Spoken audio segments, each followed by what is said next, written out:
Industrial clusters அப்படின்னா தொழில் தொகுப்புகள்.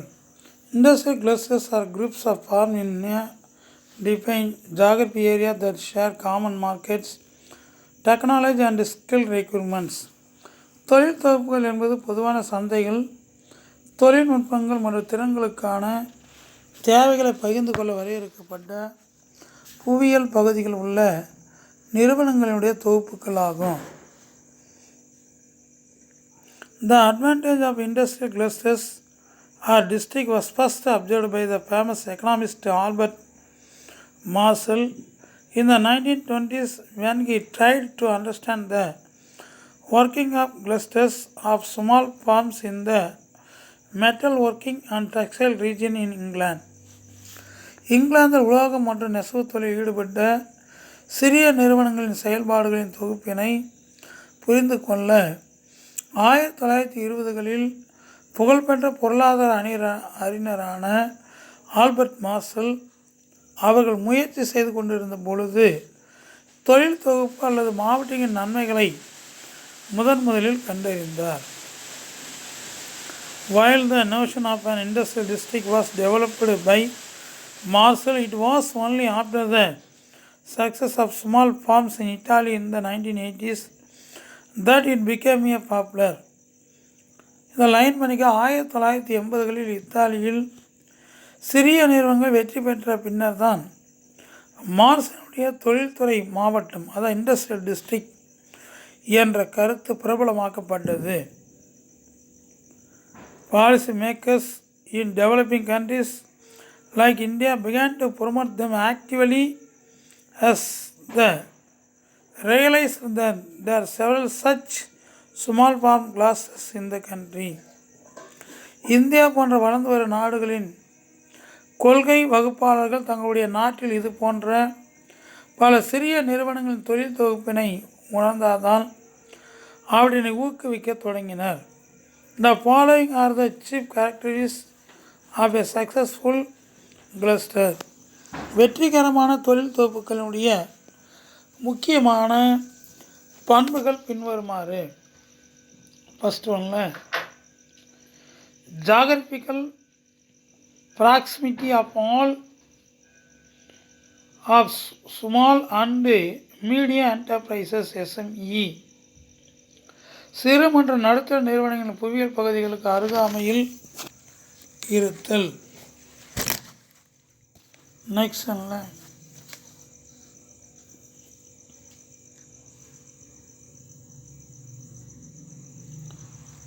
செக்டோரியல் ஸ்பெஷலைசேஷன், துறை சார்ந்த சிறப்பு கவனம். தேர்ட் ஒன்னில் interfirm competition based on innovation, நிறுவனங்களுக்கிடையே நெருக்கமான அல்லது பரஸ்பர முறையில் இணைந்திருத்தல். ஃபோர்த் ஒன்னில் a socio cultural identify which specialised trust. அப்போ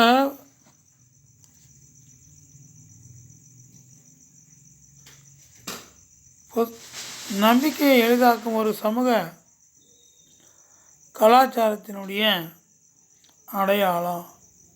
நம்பிக்கையை எளிதாக்கும் ஒரு சமூக கலாச்சாரத்தினுடைய அடையாளம். மல்டி ஸ்கில்டு ஒர்க் ஃபோர்ஸ், பல்வேறு திறமையான தொழிலாளர்கள். ஆக்டிவ் செல்ஃப் ஹெல்ப் ஆர்கனைசேஷன், சுய உதவி குழுக்கூடிய செயல்பாடுகள்.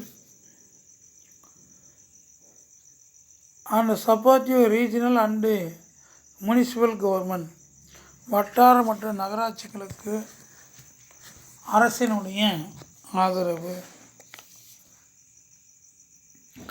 Firms are therefore expected to collaborate and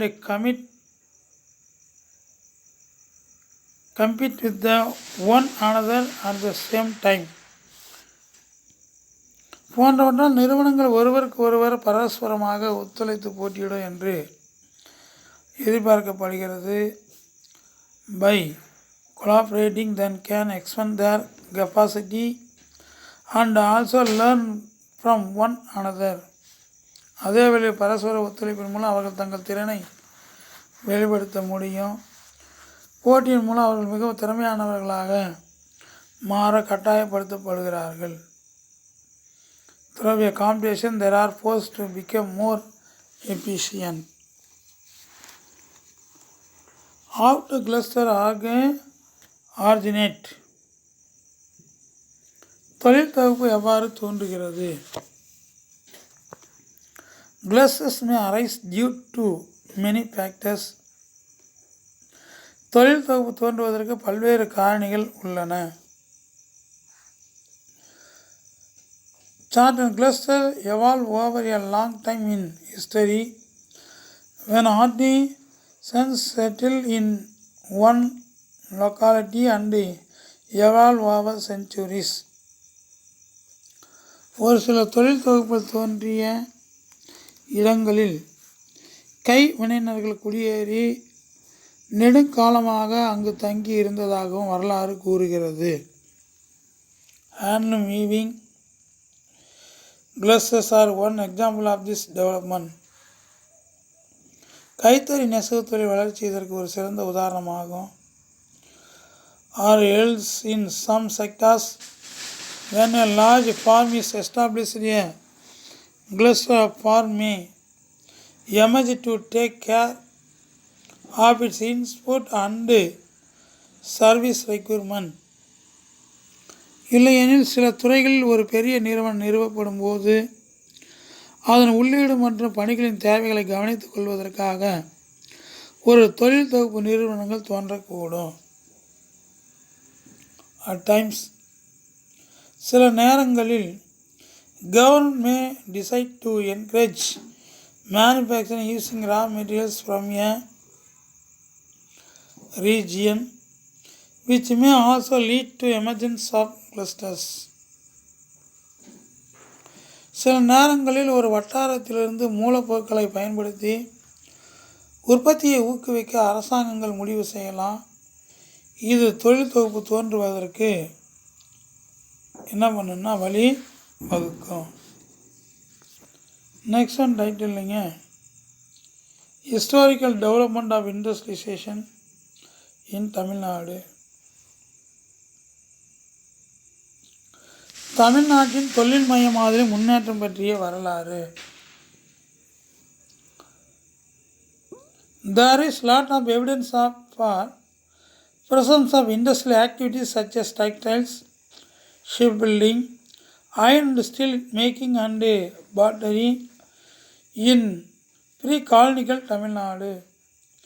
தமிழ்நாட்டில் காலனித்துவ முன்காலத்தில் ஜவுளி, கப்பல் கட்டுமானம், இரும்பு மற்றும் எஃகு தயாரித்தல் மற்றும் மண்பாண்டங்கள் தயாரித்தல் போன்ற தொழில்துறை நடவடிக்கைகளில் ஈடுபட்டதற்கான ஏராளமான சான்றுகள் உள்ளன. Given the vast coastline, the region has been involved in trade with both Southeast and West Asia for several centuries. Tamil Nadu பரந்து விரிந்த கடற்கரையை கொண்டுள்ளதால் பல நூற்றாண்டுகளாக தென்கிழக்கு மற்றும் மேற்கு ஆசியாவுடன் வர்த்தகத்தில் ஈடுபட்டது. Colonial policy also contributed to the decline of the handloom weaving industry due to competition from machine-made import from England. தொழில் புரட்சிக்கு பிறகு இங்கிலாந்திலிருந்து உற்பத்தி செய்யப்பட்ட இயந்திரங்களின் இறக்குமதியின் காரணமாக போட்டி நிலவி கைத்தறி நெசவு தொழில் வீழ்ச்சிக்கு காலனித்துவ கொள்கைகளும் பங்களித்தன.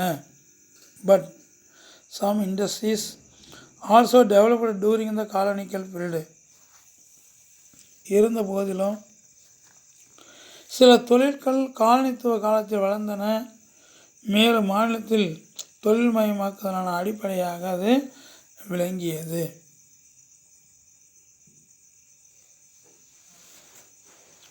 அப்போ நெக்ஸ்ட் ஒன் டைட்டில் பார்த்தீங்கன்னா இண்டஸ்ட்ரியலைசேஷன் இன் த காலனிக்கல் பீரியட். காலனித்துவ காலத்தில் தொழில்மயமாக்கல்.